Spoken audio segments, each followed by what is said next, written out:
You've probably been told that manifesting your dream life is difficult, that it takes complicated rituals, endless vision boards, perfectly scripted affirmations, or hours of meditations where you're supposed to force yourself into some higher state. And maybe you've tried those things, hoping they'd work, only to end up frustrated when nothing really changed. But here's the radical truth. Quantum manifestation is not complicated. In fact, it's stunningly simple. So simple that most people never do it properly. And because of that, they keep missing the doorway that's right in front of them.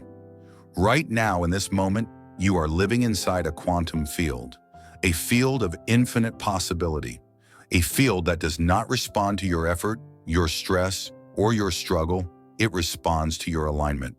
And yet, most of humanity is still approaching manifestation like a battle. They try to overpower reality with willpower. They repeat affirmations they don't believe. They visualize outcomes while secretly doubting they'll ever arrive. They force themselves to think positive while their body is still locked in stress, fear, and scarcity. And this is where the system collapses. Because in the quantum world, forcing equals friction. The more you push, the more resistance you create. So let's strip this down to something beautifully simple. Quantum manifestation is not about getting what you want. It's about collapsing the version of reality where you already have it. It's not about changing the external world first. It's about embodying the internal signal that pulls that version of the world toward you. The quantum field holds every possibility: success and failure, abundance and lack, love and loneliness, health and struggle. All of it already exists as waves of probability. But here's the kicker. None of it collapses into your lived reality until it meets a coherent observer. That observer is you, your focus, your attention, your emotion. Together, they are the sculptors of reality. But here's where most people get stuck. They're observing from fear. They focus on what's missing. They vibrate in the frequency of lack while desperately trying to pull in abundance. And in the language of the quantum, that's not signal. That's noise. You've been trained to chase what you want. But the real art of manifestation is to become the version of you that no longer needs to chase. It's the version of you that remembers. I am already entangled with the life I desire. The field is waiting for my signal. My job is not to push harder, it's to become clearer. So why don't most people do this? Because simplicity is disarming. Because letting go feels unnatural. Because surrendering the chase feels like giving up. And yet here's the paradox no one talks about. The moment you stop needing it so badly, the field can finally deliver it to you. Think about it. Can you remember a time when something came to you effortlessly? Maybe you bumped into the perfect person at the perfect time. Maybe an opportunity landed in your lap without you seeking it. Maybe a breakthrough idea appeared while you weren't even trying. What's the common thread in those moments? You weren't gripping. You weren't forcing. You weren't obsessively calculating. You were open. You were available. You were in alignment. That is quantum manifestation at work, whether you realize it or not. Because the field doesn't care about your words. It doesn't care how many times you say, I am abundant. What it responds to is your energy. You can say, I am wealthy 1,000 times. But if your body is still broadcasting fear, if your heart is still clenched in scarcity, if your nervous system is addicted to struggle, the field mirrors that chaos right back to you. Not because it's punishing you, but because it's precise. So here's the radical shift. Quantum manifestation begins not when you focus on getting, but when you focus on being. You become the signal. You embody the vibration. You let your state, not your effort, lead the way. But that raises a critical question. What exactly does the quantum field respond to? Is it just your thoughts, your emotions, your beliefs, your actions? And how do you align all these layers so they're not sending mixed messages? This is where most manifestation teachings fall apart. They only address one piece of the puzzle. They tell you to think positive, but ignore the trauma stored in your body. They tell you to visualize, but don't help you clear the subconscious sabotage patterns. They tell you to affirm success while your nervous system is still bracing for failure. But the quantum listens to the whole signal, the integrated, embodied signal. That's why alignment isn't just a mental trick. It's a full body, full system, full field recalibration. Think of the field like a cosmic translator. When your thoughts, emotions, and actions are aligned, the message is crystal clear. The vibration is steady. The field responds quickly. But when your thoughts say one thing, your emotions feel another, and your actions contradict both, the signal is scrambled. The field doesn't mirror back clarity, it mirrors chaos. This is where the observer effect comes in, one of the most fascinating discoveries in quantum physics. At the subatomic level, particles exist as pure possibility, as a wave function.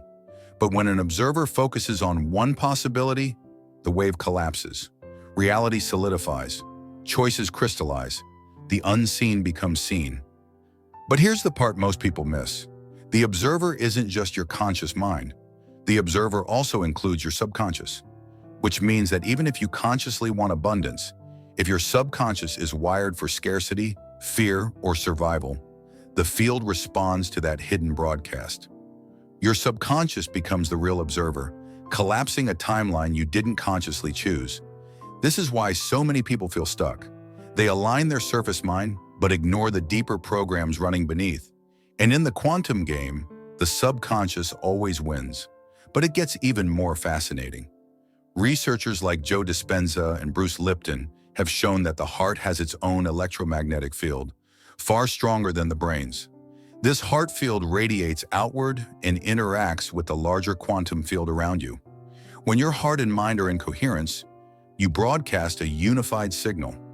When they're out of sync, the signal is weak and fragmented. That's why trying to manifest from your mind alone so often fails. Without the emotional component, without the felt sense of alignment, the quantum field has no clear signal to mirror back. So you can't just tell the field what you want. You have to become the vibrational match to it. That means tuning your body, your breath, your nervous system, your beliefs, and your daily choices into harmony. It's not a one-time ritual, it's a living practice. Let's take an example. Imagine you want to manifest love. You can write affirmations, you can make vision boards, you can visualize your ideal partner. But if deep down you carry wounds of unworthiness, if your nervous system is braced for rejection, if your heart is still armored, what does the field feel? Tension, contradiction. And what you get back are more almosts, more longing, more near misses. It's not punishment, it's precision. The field mirrors your dominant frequency, always. So the shift is this: coherence, wholeness, practicing the emotions of what you desire before it shows up, embodying the state of already having it. You become the frequency first, the form follows. And while this might sound complex, the truth is actually simple. The more you stop gripping, the more you stop controlling, the faster the quantum responds. This is why the title of this video is, "It's so simple, yet nobody does it." Because the human mind loves complexity. We want formulas, hacks, guaranteed step-by-steps. But the quantum isn't a machine. It's not a vending system. It's alive, it's intelligent, it's responsive, and it's mirroring you with perfect precision. So instead of trying harder, what if you tried clearer? Instead of forcing, what if you softened? Instead of chasing, what if you became the version of you who already has it? Take a deep breath with me right now. Notice your body. Notice where you're gripping. Notice the stories that are running. And just for a moment, soften. Let go of the need to figure it all out.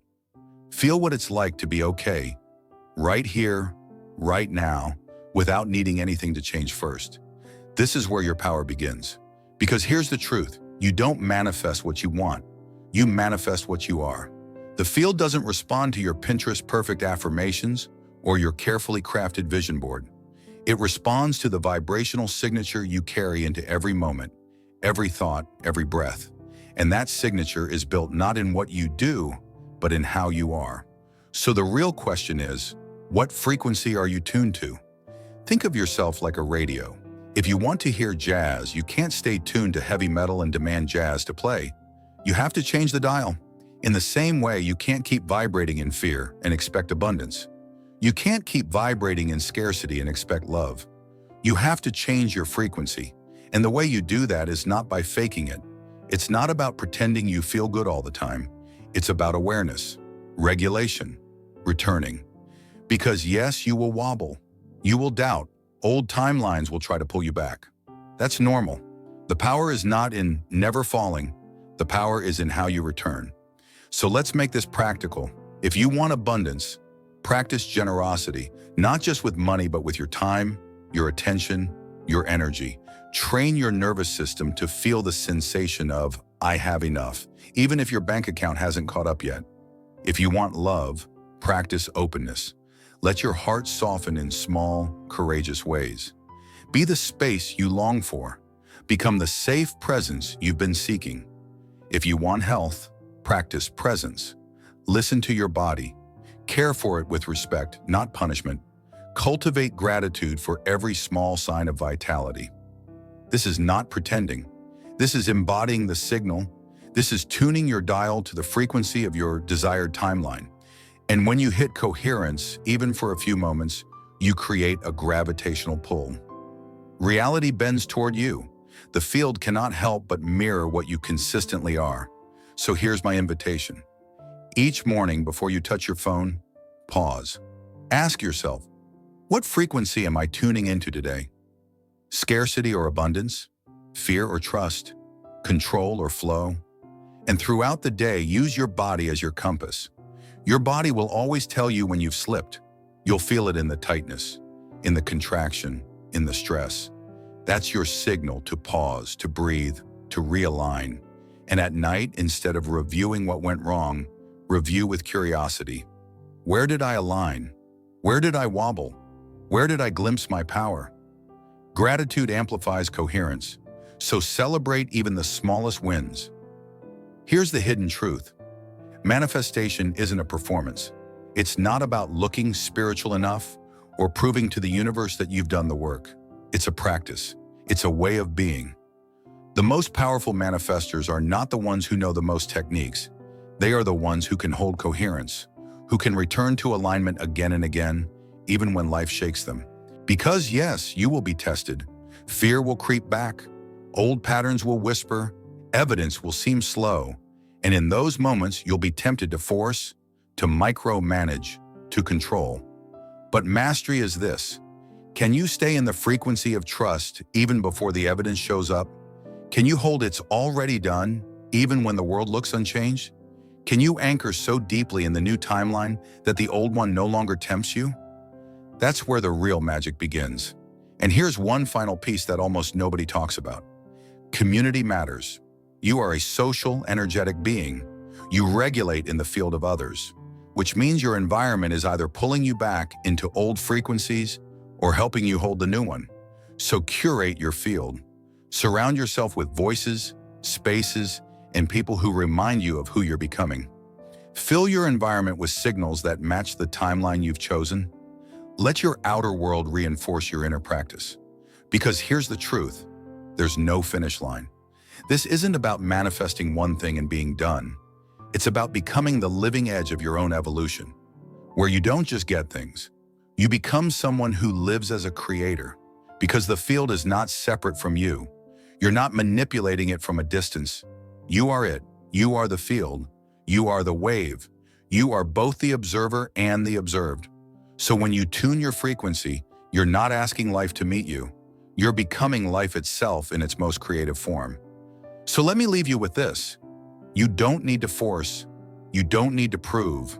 You don't need to chase. You need to align, to become, to be. That's the simplicity almost nobody practices. But if you do, you'll watch reality reorganize around you in ways you once thought were impossible. If this resonated with you, I'd love for you to subscribe, to join this space, this conversation, this community, and in the comments, drop one word that captures the energy you're choosing right now. Maybe it's trust, maybe it's ease, maybe it's power.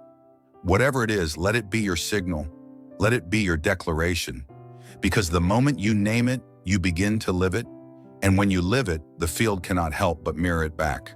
So are you ready to tune into your new timeline? The field is waiting.